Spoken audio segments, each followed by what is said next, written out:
We hebben vanmorgen hebben we al voorbereidingen getroffen voor de e-mail. We verwachten eigenlijk al op basis van het uitblijven van vorige e-mails of vorige reacties dat het gewoon moeilijk zou zijn. Ja. Of dat ze niet zouden reageren. Nou, we vinden het niet fatsoenlijk. Hè. We balen er eigenlijk van en vinden het jammer. Het gaat om de gezondheid van mensen. En blijkbaar is dat voor hun niet belangrijk genoeg om gewoon ons serieus te nemen en de rechten serieus te nemen. Hebben ze de informatie klaar, denk je? Nou ja, een heleboel punten zijn, de rapporten liggen er. We willen inzage hebben in de emissierapporten. Die liggen gewoon klaar, die zijn er. Hebben ze beloofd. Kunnen jullie krijgen van ons? Dus dat kan geen obstakel? Nee, we hebben ook een vraag gesteld van, we hebben het idee dat onze verwarmingsinstallatie van de Isla kapot is. Eén belletje naar Isla is voldoende om dat te weten. Ze doen het niet. En nu de mail is al eruit naar de rechter van Schendel om te vragen of hij de zitting kan vervroegen. Want, de zitting vervroegen. En wat willen jullie hem dan vragen?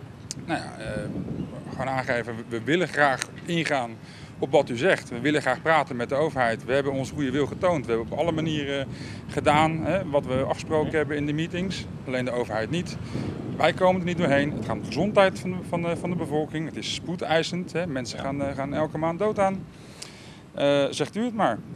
Probeert u maar de overheid te bewegen wat te doen en te zorgen voor een bevolking. Want normaal praten, wat eigenlijk al heel lang gebeurt, lukt dus niet. De rechter moet een oordeel gaan vellen. De rechter moet zeggen, jullie moeten nu de mensen informeren over de groene stof. Binnen 2 weken. Binnen 2 weken vanaf het rapport. Dat is eigenlijk over 2 weken.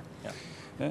De rechter moet zeggen, of hopen dat hij zegt, jullie moeten meten wat er in de lucht zit. Want dan kun je de mensen informeren. Want informatie is belangrijk. De rechter moet zeggen tegen de overheid, ik wil dat jullie de mensen informeren hoe ze de groene stof van hun huizen kunnen halen. En hoe ze zichzelf kunnen beschermen tegen de groene stof. En de rechter moet zeggen tegen de overheid, alle rapporten die jullie krijgen moeten binnen een dag beschikbaar zijn aan de eisers. Zodat ze niet gemanipuleerd kunnen worden of niet kunnen verdwijnen in laders die ineens dicht zijn. Dat de informatie beschikbaar is aan de bevolking. Want de mensen betalen ervoor, voor die informatie. De overheid voert het uit, al vaker uitgevoerd. En informatie moet openbaar beschikbaar zijn.